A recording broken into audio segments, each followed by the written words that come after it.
नमस्कार दोस्तों, स्वागत है आपका हमारे चैनल में। दोस्तों, हमने अभी तक जो बुक पढ़ रहे थे विज्ञान भैरव तंत्र, उसकी अभी तक हम लोगों ने 56 विधियां देखी हैं। आज हम आगे की विधि देखेंगे। शुरू करते हैं। विज्ञान भैरव तंत्र, द बुक ऑफ सीक्रेट तंत्र, ओशो। हमने अभी तक जो लास्ट विधि थी वो आत्मस्मरण की चौथी विधि आखिरी देखी। आज हम नई विधि शुरू करते हैं। ये है साक्षित्व की पहली विधि, विधि नंबर 57। अब यहाँ पे शिव का सूत्र है कि तीव्र कामना की मनोदशा में अनुद्विग्न रहो। अनुद्विग्न मतलब एकदम शांत रहो।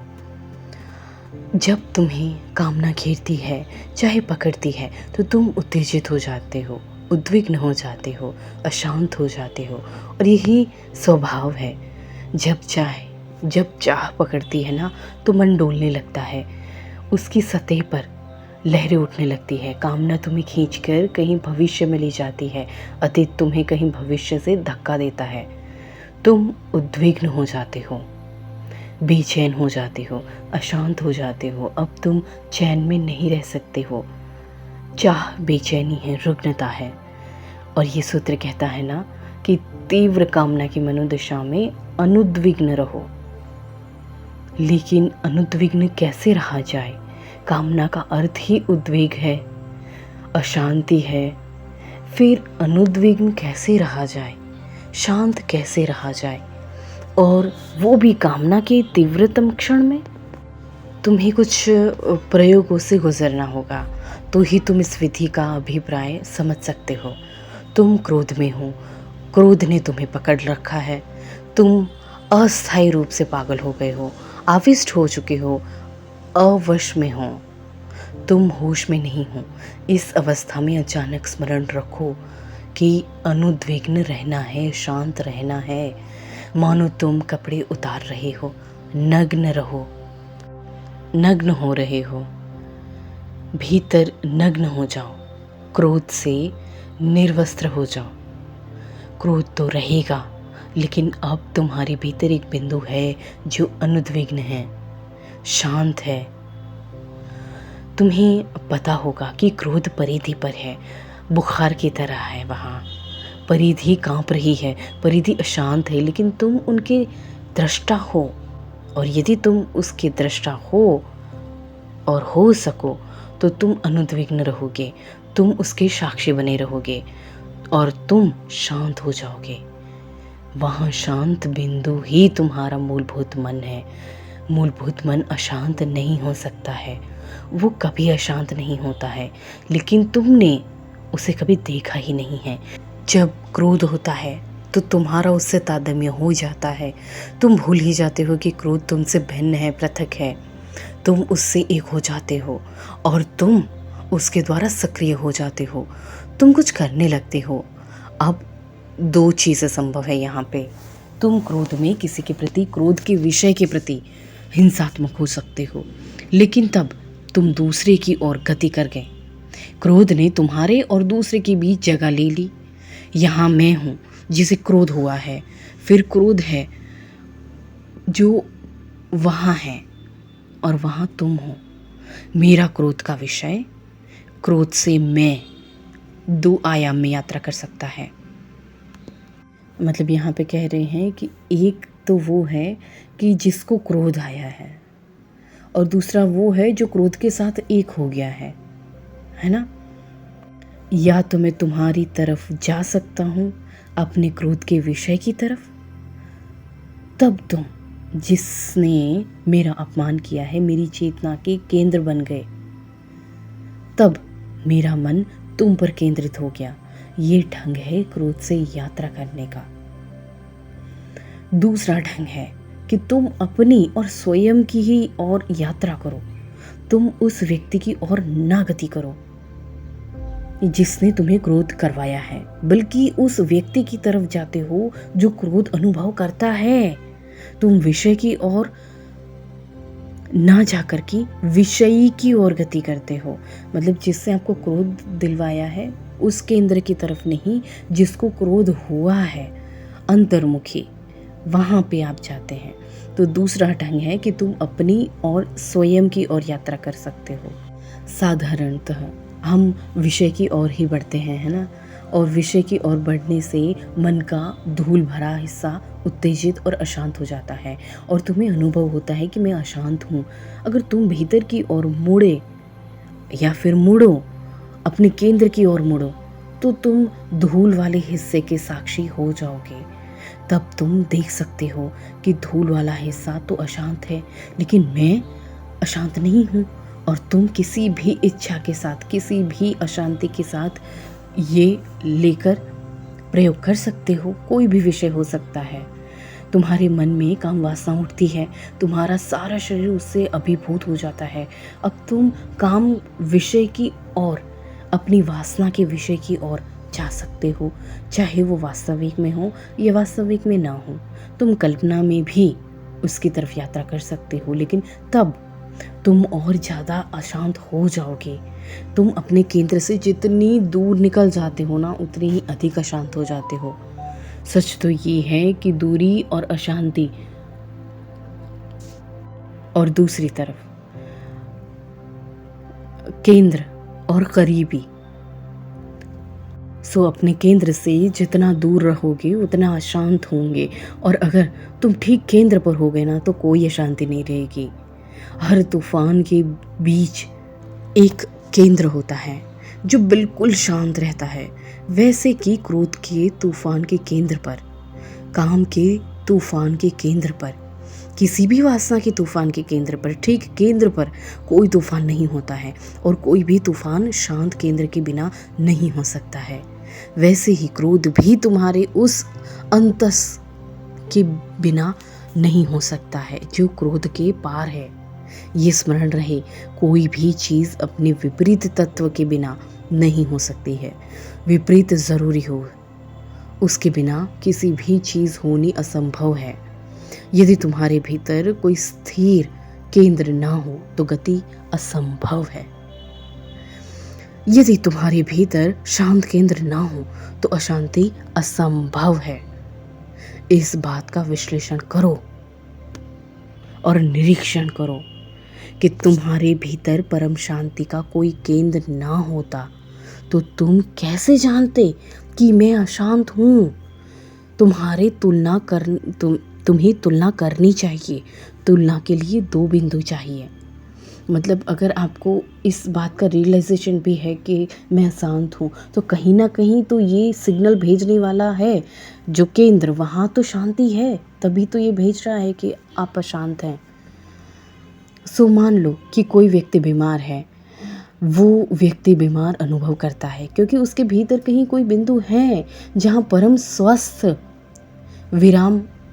विराजमान है।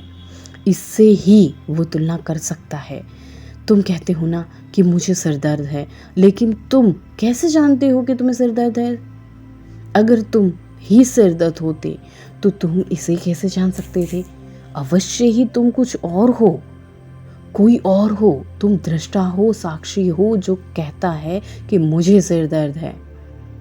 इस दर्द को ही तुम अनुभव करते हो, जो दुख, जो खुद दर्द नहीं है। अगर तुम बीमार हो, ज्वरग्रस्त हो, तो तुम उसे अनुभव कर सकते हो क्योंकि तुम ज्वर नहीं हो। खुद ज्वर को नहीं अनुभव कर सकता, कोई चाहिए जो उसके पार हो, विपरीत हो।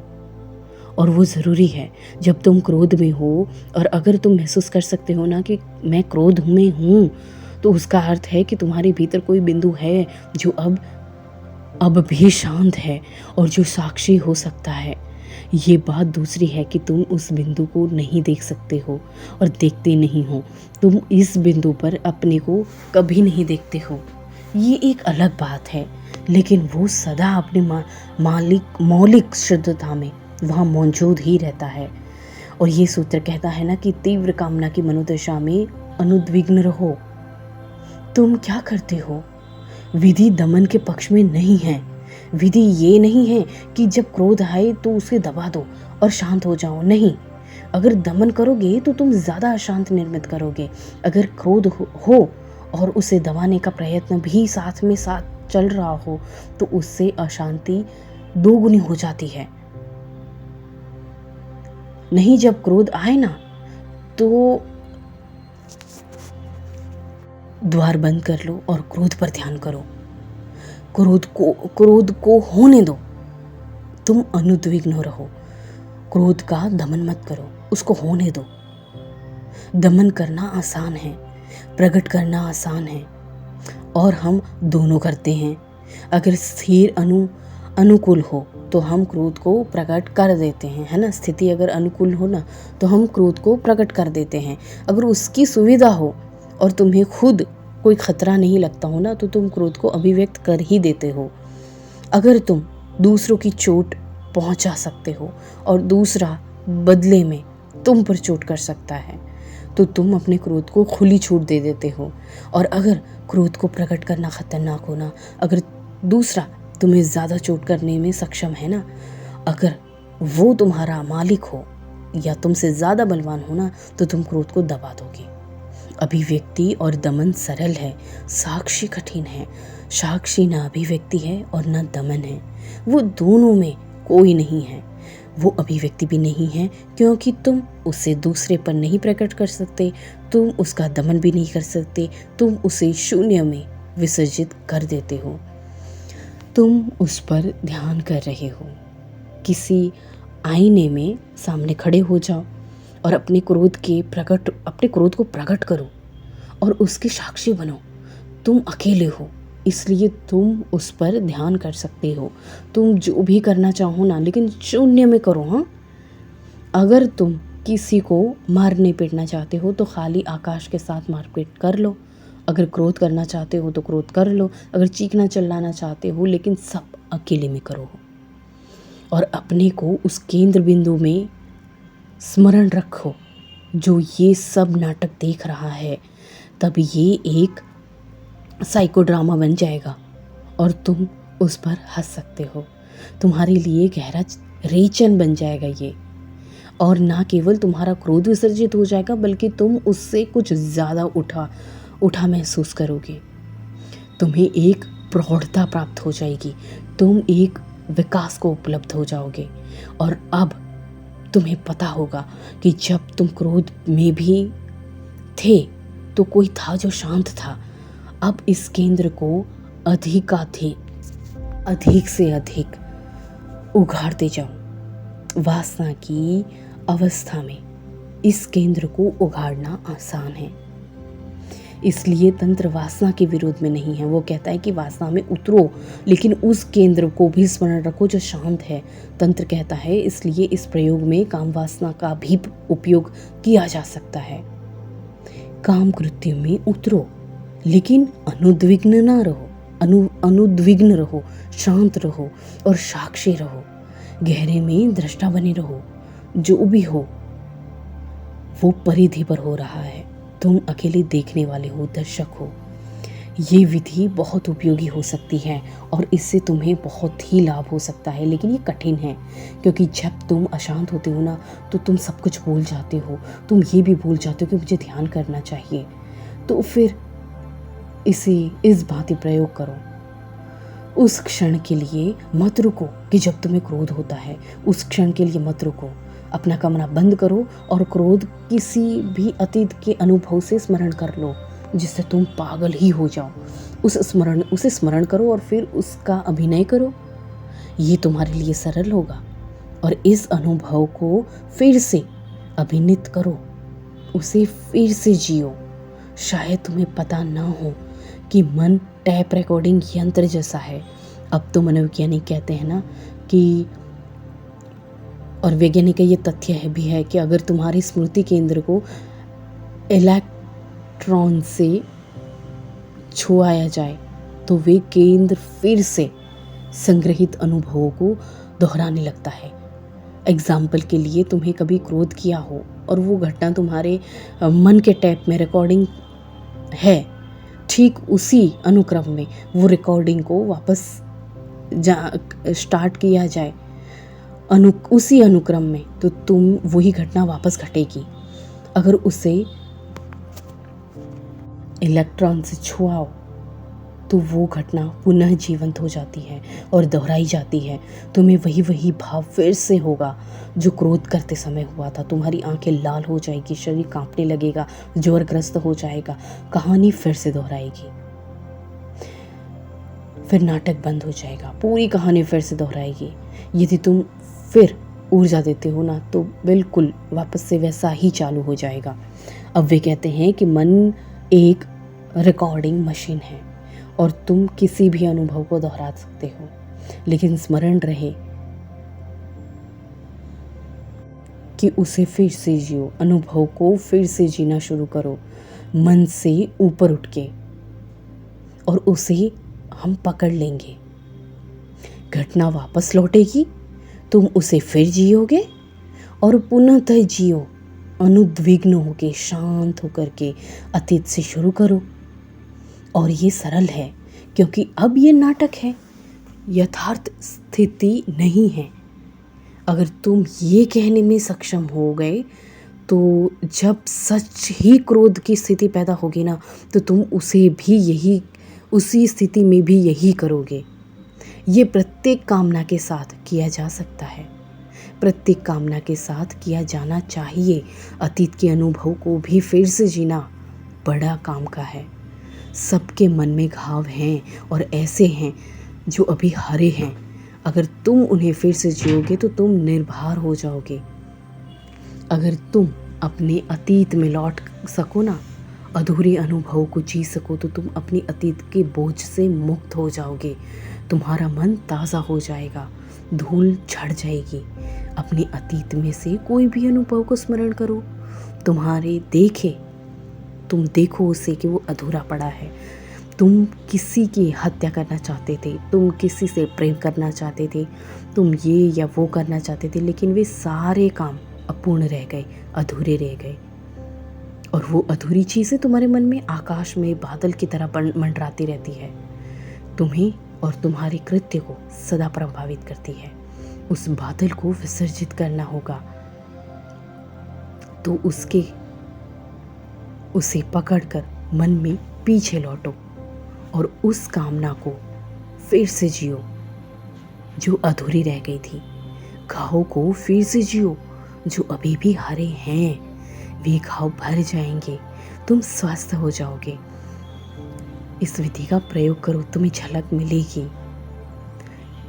फिर सूत्र है ना कि तीव्र कामना की मनोदशा में अनुद्विग्न करो। गुरजीएफ ने इस विधि का खूब उपयोग किया था। वो इसके लिए परिस्थितियाँ निर्मित करते थे, लेकिन परिस्थितियाँ निर्मित करने के लिए समूह ज़रूरी है, आश्रम ज़रूरी है। तुम अकेले ये नहीं कर सकते हो। फाउंडेशन ब्लू में गुरजीएफ ने एक आश्रम बनाया था और वो बड़ा कुशल गुरु था जो जानता था कि स्थिति कैसे निर्मित की जाए। तुम किसी कमरे में प्रवेश करते हो जहाँ एक समूह पहले से ही बैठा हुआ है। तुम कमरे में प्रवेश करते हो और तभी कुछ किया जा सकता है जिससे तुम क्रोधित हो जाओ, और वो चीज़ें इस स्वाभाविक ढंग से की जाती है ना कि तुम्हें इसकी कल्पना भी नहीं होती है। ये परिस्थिति तुम्हारे लिए निर्मित की जाती है। ये एक उपाय है। कोई व्यक्ति कुछ कहकर तुम्हें अपमानित कर देता है और तुम अशांत हो जाते हो। फिर हर कोई उस अशांति को बढ़ावा भी देता है और तुम पागल हो जाते हो। और जब तुम ठीक विस्फोट के बिंदु पे पहुंचते हो तो गुरजीएफ चिल्लाकर कहते हैं कि स्मरण करो और अनुद्विग्न रहो। ऐसी परिस्थिति निर्मित की जा सकती है, लेकिन केवल वहीं जहां अनेक लोग अपने ऊपर काम कर रहे हो। और जब गुरजीएफ चिल्लाकर कहते हैं ना कि स्मरण करो और अनुद्विग्न रहो, शांत रहो, तो तुम जान जाते हो कि ये परिस्थिति पहले से तैयार की गई है। लेकिन अब तुम्हारे उद्विग्न, तुम्हारी अशांति इतनी शीघ्रता से, इतनी जल्दी मिटने वाली नहीं है। इस शांति की जड़ें तुम्हारे शरीर में हैं। तुम्हारी ग्रंथियों ने तुम्हारे रक्त में जहर छोड़ दिया है और तुम्हारा सारा शरीर प्रभावित हो गया है।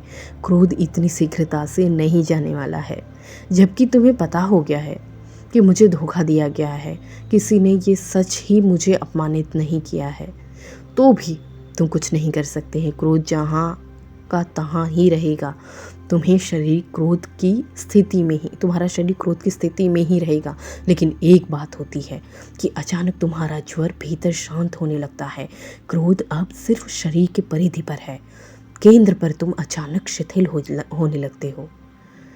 और अब तुम जानते हो कि मेरे भीतर एक बिंदु है जो अनुद्विग्न है, जो शांत है।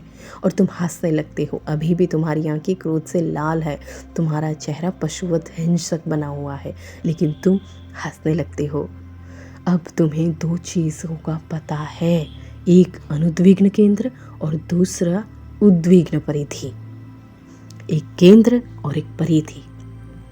तुम एक दूसरे के लिए सहयोगी हो सकते हो, तुम्हारा परिवार ही आश्रम बन सकता है।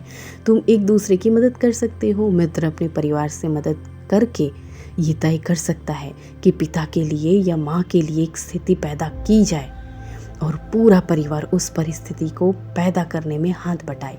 जब माँ या पिता पूरी तरह से विक्षिप्त हो जाए ना, तब सब हंसने लगना और कहते बिल्कुल अनुद्विग्न हो। तुम परस्पर एक दूसरे की मदद कर सकते हो और ये अनुभव बहुत ही अद्भुत है। जब तुम्हें किसी उत्तेजित परिस्थिति के भीतर एक शीतल केंद्र का पता चल जाए तो तुम उसे भूल नहीं सकते हो।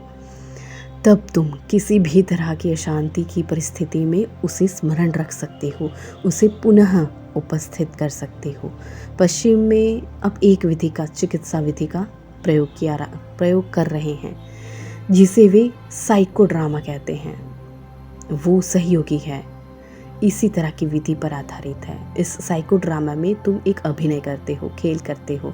शुरू में तो वो खेल ही लगता है, लेकिन देर सवेर तुम उसके वशीभूत हो जाते हो। और जब तुम वशीभूत हो जाते हो ना, आविष्ट हो जाते हो, तो तुम्हारा मन सक्रिय हो जाता है, क्योंकि तुम्हारे शरीर और मन स्वचालित ढंग से काम करता है, स्वचालित व्यवहार करते हैं। तो साइकोड्रामा में व्यक्ति क्रोध की स्थिति में सचमुच क्रोधित हो जाता है। तुम सोच सकते हो कि वो अभिनय कर रहे हैं, लेकिन ऐसी बात नहीं है। संभव है कि वो सच में क्रोधित हो गए हैं, केवल अभिनय ही नहीं रह गया, आप काम वासना के वश में हैं, उद्विग्न हैं। लेकिन साइकोड्रामा सुंदर है क्योंकि तुम जानते हो कि ये महज एक अभिनय है। तब परिधि पर क्रोध यथार्थ हो जाता है।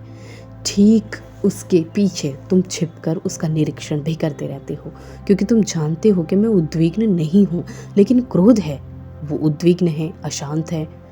दो ऊर्जाओं का युगपत काम करने का अनुभव तुम्हें उनके अतिक्रमण में ले जाता है और फिर असली क्रोध में भी तुम उसे अनुभव कर सकते हो। जब तुमने जान लिया कि उसे कैसे अनुभव किया जाए, तो तुम वास्तविक स्थिति में भी उसका अनुभव कर सकते हो। तो इस विधि का उपयोग करो, ये तुम्हारे समग्र जीवन को बदल देगी। और जब तुमने अनुद्विग्न रहना सीख लिया तो संसार तुम्हारे लिए दुख नहीं रहेगा। तब तुम कुछ भी भ्रांति नहीं कर सकते हो, तब कुछ भी तुम्हें सच में पीड़ित, कोई भी तुम्हें पीड़ित नहीं कर सकता है, कोई भी तुम्हें दुखी नहीं कर सकता है। तब तुम एक और काम कर सकते हो। गुरुजीएफ ये कहता है ना कि किसी भी क्षण अपना चेहरा, अपनी मुख मुद्राएं बदल सकते हो।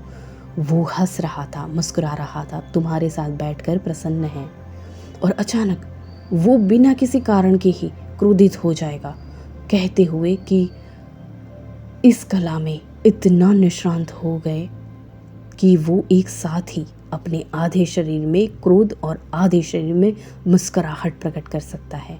अगर उसके दोनों चेहरे आस पास के व्यक्ति बैठे हो ना, तो वो उसे अलग अलग ही रूपों में देखेंगे। एक व्यक्ति कहेगा कि गुरुजीएफ कितना सुंदर आदमी है, और दूसरा व्यक्ति कहेगा कि वो बहुत ही ख़राब है। वो एक साथ हंस भी सकता है और गुस्सा भी कर सकते हैं। एक बार तुम अपने केंद्र को परिधि से पूरी तरह से पृथक करने में इस विधि का उपयोग कर लो। दोनों अतियाँ हैं, विपरीत अतियाँ हैं। एक बार तुमने इन अतियों को बोध हो गया ना, अगर इन अतियों का, पहली दफ़ा तुम अपने मालिक हो गए, अन्यथा दूसरे मालिक रहेंगे। तुम खुद गुलाम रहोगे। तुम्हारी पत्नी जानती है कि तुम्हारा बाप जानता है, तुम्हारा बेटा जानता है, तुम्हारा दोस्त जानता है कि तुम्हें कब हिलाया जा सकता है, तुम्हें कैसे अशांत किया जा सकता है, तुम्हें कैसे सुख किया जा सकता है ना।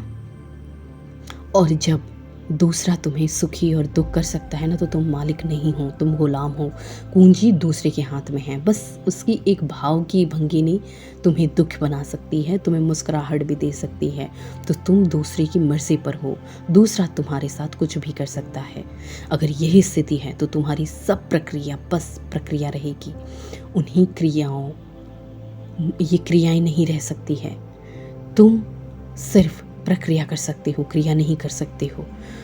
कोई तुम्हारा अपमान करता है, तुम्हें क्रोधित कर जाता है। कोई दूसरा प्रसन्न कर जाता है, तुम्हें मुस्कुराना जाता है। ये प्रक्रिया है, क्रिया नहीं है। बुद्ध एक गाँव से गुजर रहे थे। कुछ लोग उनके पास इकट्ठा हो गए थे। वे सब उनके विरोधी थे। उन्होंने बुद्ध का अपमान किया, उनको गालियाँ दी। बुद्ध ने सबको सुना और फिर कहा, मुझे समय पर दूसरे गांव पहुंचना है, क्या मैं अब आगे बढ़ सकता हूं? अगर तुमने वो सब कुछ कह लिया हो जो कहना चाहते थे, अब अगर बात ख़त्म हो गई हो तो मैं जाऊँ? यदि कुछ कहने को शेष रह गया हो तो मैं लौट कर आऊँगा और रुकूँगा। तब तुम आ जाना और कह देना। वे लोग तो चकित रह गए, उन्हें कुछ भी समझ में नहीं आया। वे तो उनका अपमान कर रहे थे, उन्हें गालियां दे रहे थे। तो उन्होंने कहा कि हमें कुछ कहना ही नहीं है, हम तो बस आपका अपमान कर रहे हैं, आपको गालियां दे रहे हैं। बुद्ध ने कहा, तुम वो कर सकते हो, लेकिन यदि तुम्हें मेरी प्रतिक्रिया की अपेक्षा हो ना, तो तुम देरी कर आए। 10 वर्ष पूर्व तुम अगर आए होते ना शब्द लेकर के, तो मैं प्रतिक्रिया करता। लेकिन अब मैं क्रिया करना सीख गया हूँ। मैं अब अपना मालिक हूँ। अब तुम मुझे कुछ करने पे मजबूर नहीं कर सकते हो। तुम लौट आओ। तुम अब मुझे विचलित नहीं कर सकते। मुझे अब कुछ भी अशांत नहीं कर सकता है। मैंने अपने केंद्र को जान लिया है। केंद्र का, ये ज्ञान का केंद्र में प्रतिष्ठित होना तुम्हें अपना मालिक बना देता है। अन्यथा तुम गुलाम हो, एक ही मालिक के, और वो भी एक ही मालिक के नहीं, अनेकों के मालिक के गुलाम। तब हर कोई तुम्हारा मालिक है और तुम सारे जगत के गुलाम हो। निश्चिंत तुम पीड़ा में, दुख में रहोगे। इतने मालिक और इतनी दिशाएं तुम्हें खींचेंगी कि तुम अखंड ना रह पाओगे, एक ना रह सकोगे। और इतने आयामों में खींचे जाने के कारण तुम संताप में रहोगे। वही व्यक्ति संताप का अतिक्रमण कर सकता है जो अपना स्वामी है। ओशो, विज्ञान भैरव तंत्र, विधि नंबर 57, प्रवचन नंबर 37 यहीं समाप्त होता है। मुझे अभी तक इतने प्रेमपूर्ण और इतने ध्यान से सुनने के लिए धन्यवाद।